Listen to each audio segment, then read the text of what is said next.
যারা আওয়ামী লীগকে আবার এই দেশে রাজনীতি করার অধিকার দেওয়ার স্বপ্ন দেখছেন তাদেরকে আমরা স্পষ্ট মেসেজ দিচ্ছি, তাদেরকে আমরা পরিষ্কার মেসেজ দিচ্ছি, আওয়ামী লীগ যেমন এই দেশে থাকতে পারে নাই, এই দেশ থেকে পলায়ন করে ভারতের দাদার রাষ্ট্রে আশ্রয় নিয়েছে। আওয়ামী লীগকে যারা পুনর্জীবন দান করতে চাইবেন, আওয়ামী লীগের পক্ষে যারা দাঁড়াবেন, তারা ওই দেশে থাকতে পারবেন না, মুদির দেশে পালিয়ে যেতে বাধ্য হবে। এই 52 বছরে আমরা নেতার পরিবর্তন অনেকবার করেছি। এই 52 বছরের নির্বাচন হয়েছে 12 বার, ক্ষমতায় 12 বার পরিবর্তন এসেছে। যদিও আমাদের দেশে আমরা অনেক নির্বাচন এমন দেখেছি যে নির্বাচন শুধু নামে মাত্র নির্বাচন ছিল, কখনো দিনের নির্বাচন রাতে হয়েছে, কখনো ডামি নির্বাচন হয়েছে, কখনো বিনা ভোটে ক্ষমতায় গিয়েছে, কখনো আমরা দেখেছি ডামি নির্বাচনের মাধ্যমে কেউ ক্ষমতায় এসেছে, কখনো দেখেছি কেউ জনতার ভোট নিয়ে ক্ষমতায় এসেছে।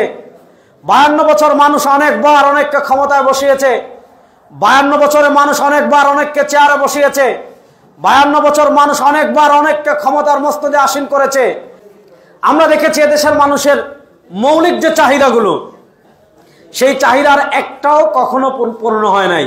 আমরা দেখেছি যারাই ক্ষমতায় এসেছে নতুন করে চুরি করেছে, যারাই ক্ষমতায় এসেছে নতুন করে টেন্ডারবাজি করেছে, যারাই ক্ষমতায় এসেছে নতুন করে চাঁদাবাজি করেছে, যারাই ক্ষমতায় এসেছে বিদেশে বেগমপাড়া তৈরি করেছে, যারাই ক্ষমতায় এসেছে দেশকে দুর্নীতিতে চ্যাম্পিয়ন করেছে।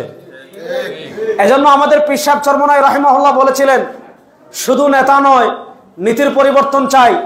যদি নেতার পরিবর্তন দ্বারা দেশের পরিবর্তন হয়ে যেত, এদেশে নেতার পরিবর্তন একবার না অনেকবার হয়েছে। সুতরাং আমি আমার কানাইঘাটবাসীকে বলবো, এবার আপনারা দীপ্ত শপথ নেন, আর কোন নেতার পরিবর্তন শুধু না, এবার নীতির পরিবর্তন হবে। এবার সব নীতি, গণতন্ত্র বাংলাদেশ দেখেছি, সমাজতন্ত্র দেখেছি, জাতীয়তাবাদ দেখেছি, সব তন্ত্রমন্ত্র দেখেছি। এবার ইসলামকে রাষ্ট্র ক্ষমতায় দেখার জন্য প্রস্তুত আছেন তো সবাই?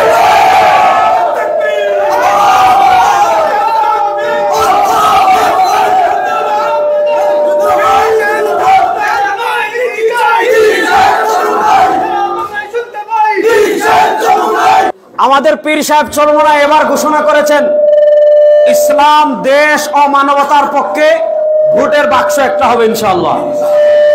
ভালো করে বুঝবেন, ইসলাম, দেশ ও মানবতার পক্ষে ভোটের বাক্স একটা হবে।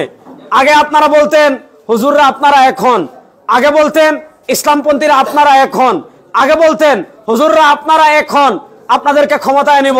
অতীতে হুজুররা হয়তো নানা কারণে ঐক্যবদ্ধ হয় নাই। এবার এই নতুন বাংলাদেশে, এবার এই পরিবর্তিত বাংলাদেশে, এবার এই বৈষম্য মুক্ত আন্দোলনে আপনারা দেখেছেন, বৈষম্য বিরোধী যে জুলাই আন্দোলন হয়েছিল বাংলাদেশে, এই বৈষম্য বিরোধী আন্দোলনে সব রাজনৈতিক দল অংশগ্রহণ করেছে। আমরা কাউকে খাটো করছি না, এই বৈষম্য বিরোধী আন্দোলনে সবাই অংশগ্রহণ করেছে। কিন্তু বাংলাদেশে একটা দল ছিল যারা দলীয় প্রতীক নিয়ে, দলীয় ব্যানার নিয়ে বৈষম্য বিরোধী আন্দোলনের শুরু থেকে নিয়ে 5ই আগস্ট যারা প্রথম ঢাকায় কারফিউ ভেঙে রাজপথে যেই সংগঠন নেমে এসেছিল, সেই সংগঠনের নাম ইসলামী আন্দোলন বাংলাদেশ। সুতরাং আজকে আমি আপনাদেরকে দীপ্ত কথা একটা বলবো, বৈষম্য বিরোধী আন্দোলনের পর পীর সাহেব চরমনাই ঘোষণা দিয়েছেন, এবার আমরা আর কোন তন্ত্র দেখতে চাই না, এবার আর কোন মন্ত্র দেখতে চাই না, এবার ডেমোক্রেসি নয়, এবার সেকুলারিজম নয়, এবার কমিউনিজম নয়, এবার জাতীয়তাবাদ নয়। পীর সাহেব চরমনাই ঘোষণা দিয়েছেন, ইসলাম, দেশ ও মানবতার পক্ষে ভোটের বাক্স হবে একটা। সুতরাং ইসলামের সব দল, ইসলামী সব রাজনীতিবিদ ঐক্যবদ্ধ হয়ে আপনাদেরকে যদি ডাক দে, আর নতুন কেউ পুরাতন কাউকে নতুন শাড়ি পরিয়ে এই দেশের রাষ্ট্র ক্ষমতায় নেব না, ইসলামকে রাষ্ট্র ক্ষমতায় নেওয়ার জন্য প্রস্তুত আছি সবাই ইনশাআল্লাহ। শুনেন, ইসলামী আন্দোলন বাংলাদেশ আদর্শের রাজনীতি করে। আমি আজকে এই কানাইঘাটের জমিনে দাঁড়িয়ে পরিষ্কার ঘোষণা করে যাচ্ছি, ইসলামী আন্দোলন কখনো 1, 2, 3টা আসনের জন্য আদর্শ বিক্রি ইসলামী আন্দোলন করেনি, এখনো করবে না ইনশাআল্লাহ। এসেছে ইসলাম যেমন মাদ্রাসায় থাকার জন্য এসেছে, ইসলাম যেমন খানকায় থাকার জন্য এসেছে, মসজিদ কেমনে চলবে এটা যেমন ইসলামে আছে, মাদ্রাসা কেমনে চলবে এটাও যেমন ইসলামে আছে, খানকা কেমনে চলবে ওইটাও যেমন ইসলামে আছে, সংসদ কেমনে চলবে ওইটাও ইসলামে আছে। স্বৈরাচার বিরোধী আন্দোলনে আমরা প্রথম দিন থেকে রাজপথে ছিলাম, আমরা আওয়ামী লীগকে তাড়িয়েছি, আমাদের কাজ শেষ না।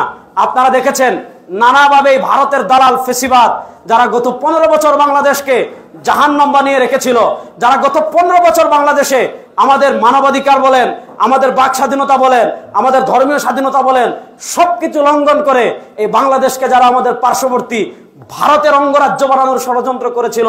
2024-এর জুলাই আগস্টে আমাদের ছাত্র জনতার গণঅভ্যুত্থানের মাধ্যমে আমরা আওয়ামী লীগকে এই দেশ থেকে বিদায় করেছি। 5ই আগস্ট আমাদের ভীষণ শেষ হয় নাই। আপনারা দেখেছেন আমাদের দেশে অনেকে রড টাকা খেয়ে, গোয়েন্দাদের টাকা খেয়ে, পার্শ্ববর্তী দেশের টাকা খেয়ে আওয়ামী লীগকে এই দেশে আবার সংস্কার করার স্বপ্ন দেখছেন। যারা আওয়ামী লীগকে সংস্কার করার স্বপ্ন দেখছেন, যারা আওয়ামী লীগকে আবার এই দেশে রাজনীতি করার অধিকার দেওয়ার স্বপ্ন দেখছেন, তাদেরকে আমরা স্পষ্ট মেসেজ দিচ্ছি, তাদেরকে আমরা পরিষ্কার মেসেজ দিচ্ছি, আওয়ামী লীগ যেমন এই দেশে থাকতে পারে নাই, এই দেশ থেকে পলায়ন করে ভারতের দাদার রাষ্ট্রে আশ্রয় নিয়েছে। আওয়ামী লীগকে যারা পুনর্জীবন দান করতে চাইবেন, আওয়ামী লীগকে যারা পুনরায় প্রতিষ্ঠা লাভ করতে চাইবেন, দিতে চাইবেন, আওয়ামী লীগের পক্ষে যারা দাঁড়াবেন, তারা ওই দেশে থাকতে পারবেন না, মোদির দেশে পালিয়ে যেতে বাধ্য হবে। 5ই আগস্ট আওয়ামী লীগের অধ্যায় ক্লোজ। এরা দেশের মানুষের রক্ত নিয়ে খেলা করেছে, এরা দেশের হাজার হাজার মানুষকে খুন করেছে।